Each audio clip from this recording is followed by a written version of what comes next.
Chapter 1. The first thing that hits you isn't the heat, it's the light.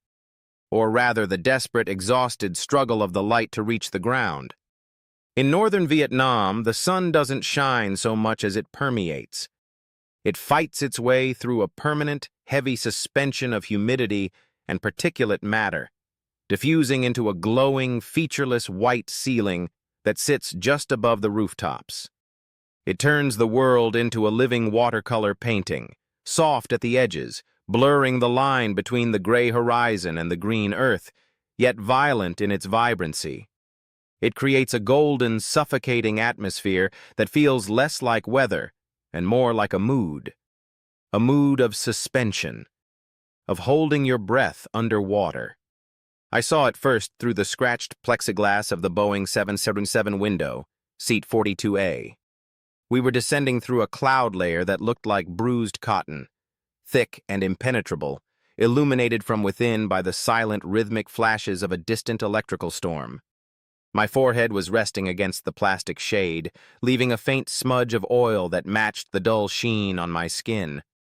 I had been staring at nothing for 6 hours, watching the flight map cycle through names of places I would never visit, Chengdu, Kunming, Nanning, while the distance to destination slowly ticked down to 0. I had expected to punch through the clouds into clarity.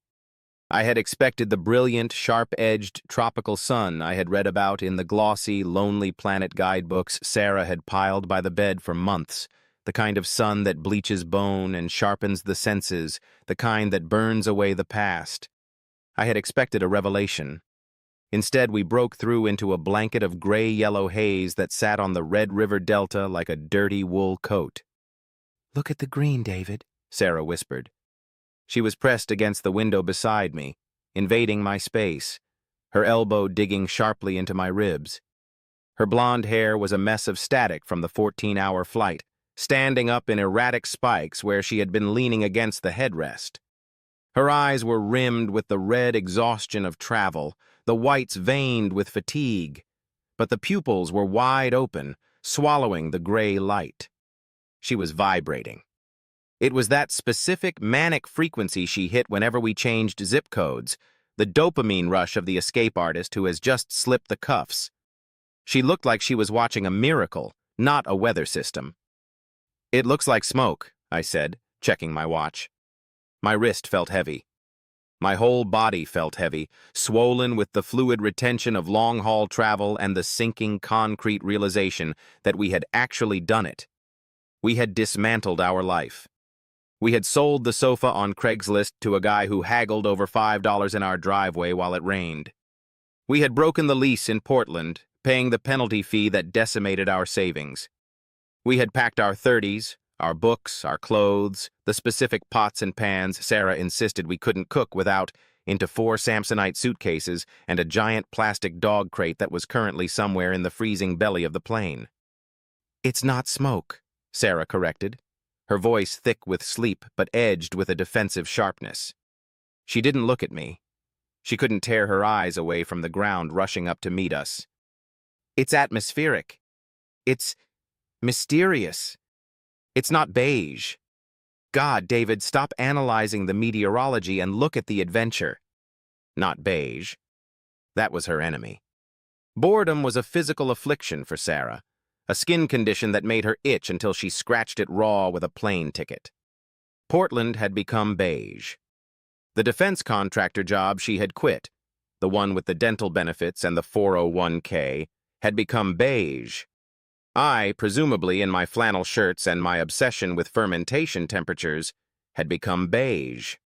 The plane banked sharply, the engines whining as the pilot fought the crosswinds of the Delta. Below us, the Red River appeared through the smog. It was a shock to the system. The river wasn't blue. It wasn't even the muddy brown of the Mississippi. It was a churning, muscular vein of terracotta, thick with silt washed down from the deforested mountains of Yunnan. It looked like liquid clay, winding through an endless grid of emerald rice paddies that were saturated to the point of unreality. From this height, the villages looked like islands of concrete and rust floating in a sea of neon green grass, half swallowed by the mist. "It looks like blood," I muttered, the brewer in me automatically kicking in. I was already analyzing the sediment load, the nightmare of filtration that water would present to anyone trying to make something clean from it. You'd need sand filters, carbon filters, reverse osmosis. You'd need to strip it of everything that made it what it was, just to make it usable. "It looks like life," Sarah said, squeezing my hand hard enough to grind my knuckles together. Her grip was desperate, possessive. "We're here. We're actually here." The landing gear deployed with a mechanical thud that shuddered through the floorboards. I gripped the armrest. I hated flying. I hated the lack of control. But more than that, I hated the feeling that I was no longer the pilot of my own life. I was just a passenger in Sarah's latest attempt to outrun herself. We slammed onto the tarmac of Hanoi International Airport. The reverse thrusters roared like dragons, and the cabin rattled as we braked hard against the momentum of our past. "Welcome to Hanoi," the pilot announced, his voice crackling with static. "Local time is 2:00 p.m. Temperature is 36 degrees Celsius. Humidity is 98%. Air quality index is moderate." 98%, I repeated, unbuckling my seatbelt. "That's not air. That's soup." Sarah was already standing up, wrestling her carry-on from the overhead bin before the chime even dinged. "Stop being a grump. We're adventurers now. Remember? No more spreadsheets. No more rain." "Right," I said, forcing a smile that felt like it might crack my dry lips. Adventurers. Getting through immigration was a lesson in patience I didn't possess. The hall was cavernous, poorly lit, and filled with a silent, shuffling line of humanity. The air conditioning was struggling, blowing tepid gusts of air that smelled of damp carpet and unwashed bodies. I watched Sarah ahead of me. She was bouncing on the balls of her feet, texting her mother on the free airport Wi-Fi. "Landed! It's amazing! So tropical!" I looked at the grim-faced officer in the booth, stamping passports with a rhythmic, heavy thunk-thunk-thunk that sounded like a gavel sentencing us. I checked my folder of documents again. The visa approval letter, the marriage certificate, and the job offer. It was printed on flimsy paper, the ink slightly smeared. Red River Craft Brewing Company. I looked at the signature at the bottom. Gerald Stevens, Director. I had only met Gerald once, over a Skype call that kept freezing. The connection had been terrible, pixelating his face into a blur of red skin and white teeth. He had been shouting over the background noise of what sounded like a bottling line exploding or a bar fight. "You're the only bugger who applied who actually knows how to calculate yeast viability," he had yelled, holding a mug of something dark near the camera. "Come over. We'll live like kings. The beer flows like water, and the water flows like beer." He sounded as lost and excited as I was in this industry, something I stumbled into via construction just a handful of years ago. You'd be surprised the similarities of brewing and construction. Pipes, cooling, heating, food-grade safety, things to burn you that whirl, things to cut you that's silent. Same shit. But at least it's socially acceptable to be drunk post-shift as a brewer than just a plumber and bathroom guy. He was a 50-year-old ex-English teacher from Leeds who had apparently stumbled into an inheritance and bought a brewery kit he didn't know how to use. He looked like a man whose blood pressure was a structural load-bearing element of his personality. But he had offered a salary and a title, head brewer, and Sarah had looked at me with those pleading wide eyes, begging to leave the rain. So here I was, clutching a piece of paper signed by a slob, about to entrust my livelihood to a company named after a bad translation of my beer. We got through immigration. We waited 40 minutes at the carousel for the bags, then another hour at the oversized luggage counter for the dog. When the crate finally appeared on the conveyor belt, Barnaby was silent. My heart stopped. "Barnaby?" I called out, running to the crate. Barnaby, a wiener poodle mix with a sand and white belly, was curled in a ball in the back, buried under his blanket. He lifted his head slowly. His eyes were glazed, rimmed with white. He let out a low, mournful whine. He had pee on his paws. The sedative had worn off, and he had woken up in a dark, roaring box alone. "Oh, buddy," I whispered, sticking my fingers through the wire mesh. He licked them, his tongue dry and tacky. "I'm sorry. I'm so sorry." Sarah patted the top of the crate. "He's fine, David. Dogs are resilient. He's going to love it here. Think of the smells." "He's terrified, Sarah. He thinks we abandoned him." "He's adjusting," she said, checking her reflection in the glass of the automatic doors. She fixed a stray lock of hair. Like us, we loaded the trolley, 4 suitcases, 2 carry-ons, and a crate containing 80 pounds of traumatized whiner poodle. We pushed it toward the exit. The automatic doors of the terminal slid open, and the atmosphere physically assaulted us. It wasn't just warm. It was a physical weight. The humidity wrapped around your throat and squeezed, instantly dampening the fabric of my shirt, a sensible, moisture-wicking blend I'd bought at REI that was now clinging to my back like a second skin. It felt like walking into a mouth, a warm, wet mouth. But it was the smell that stopped me in my tracks. I had expected the smell of the tropics, jasmine, rot, damp earth, maybe the exhaust of the city. And those smells were there, layered underneath like bass notes. But cutting through it all, dominating the olfactory landscape, was something sharper, more acrid, and profoundly synthetic. It was the distinct chemical tang of burning plastic. It tasted of dioxins and melted polymers. It was the smell of a tire fire, or styrofoam dissolving on a hot grill, or copper wires being stripped in a blaze. It caught in the back of my throat, triggering a cough that wouldn't clear. "Jesus," I gasped, covering my mouth with the back of my hand. "What is that?" "It smells like—" "Possibilities," Sarah said. She had walked past me out onto the curb and was inhaling deeply as if she were standing in a field of French lavender. She closed her eyes, tilting her head back, letting the toxic air wash over her face. "Can you feel that energy?" I looked at her. I wondered, not for the first time, if we were inhabiting the same reality. "I feel the particulates," I said, grabbing the handle of the trolley which was trying to roll away into the gutter. "Come on. We need a van. A big one." The chaos of the pickup zone was immediate.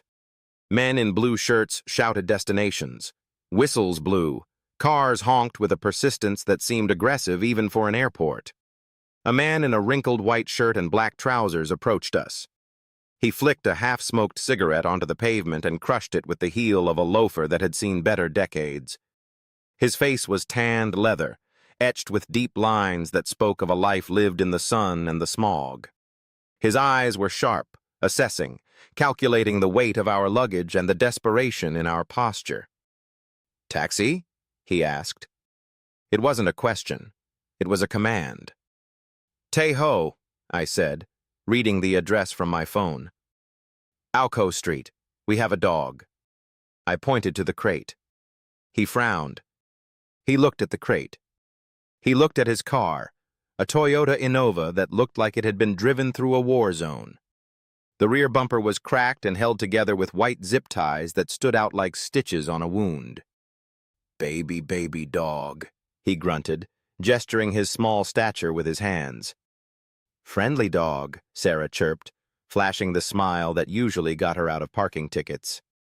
"Very nice," the driver sighed, the universal sound of a man accepting a burden for money. "Okay, 200,000 extra." "Fine," I said. "Just let's go." We wrestled the crate into the back. We stacked the suitcases around it. Sarah and I squeezed into the middle row, our knees pressed against the driver's seat. The driver got in. He cranked the engine. The air conditioning blasted us in the face. It smelled of stale tobacco and a chemically aggressive pine air freshener that hung from the rearview mirror. A little green tree fighting a losing war against the scent of the burning trash outside. "Go, Alco," he said. He pulled out into traffic without looking, cutting off a bus that blasted a rippling horn loud enough to vibrate my dulled fillings. The drive into the city was a 40-minute hallucination. We sped down a modern highway that was elevated above the fields. To my left, through the tinted window, I saw a water buffalo standing knee-deep in gray mud. It was chewing slowly, ancient and unbothered by the traffic roaring overhead. 10 feet away from the buffalo, a group of men in plastic sandals and hard hats were welding a massive steel billboard. Sparks rained down into the rice paddies, hissing as they hit the water. "Biblical and industrial," I whispered. "It's the 12th century and the 21st century crashing into each other." "Look at the hats," Sarah pointed. In the paddies, women were bent double planting rice, wearing the iconic non-Ella, the conical palm hats. They bobbed like white buoys in a sea of green grass. Behind them, a massive factory chimney belched thick, black smoke into the sky, adding another layer to the gray ceiling. Then came the bridge, the knot-ton. It was a massive, cable-stayed beast, its red pylons soaring into the gray-white sky, glowing dimly in the haze. We crossed the river, but we couldn't see the other side. The smog swallowed the horizon. The buildings of the city were just ghostly silhouettes, gray shapes looming in the distance like ships in a fog. "It's like a dream," Sarah whispered, pressing her hand against the glass. "It's pollution," I said, checking the AQI on my phone again. It had jumped to 185. "The PM 2.5 levels are off the charts at the airport. You shouldn't even be breathing this." "Don't ruin it, David. Just let it be what it is." We turned off the highway and plunged into the streets. I was mesmerized and terrified by the architecture. They call them tube houses, impossibly skinny, tall concrete slivers painted in pastel yellows, greens, and pinks. They rise 5-6 stories high on a footprint no wider than a single room. They looked like books on a shelf, jammed together by a careless giant. Balconies overflowed with cascading vines, bird cages covered in blue tarps, and drying laundry flapping like surrender flags. Tangles of black electrical wires draped across the streets like webs spun by a giant mechanical spider. It was ugly. It was beautiful. It was overwhelming. "Where are we?" I asked the driver, checking my GPS. The blue dot was floating in a sea of gray lines. "Tay-ho," he grunted. "West Lake. This was the Expat district." The bubble.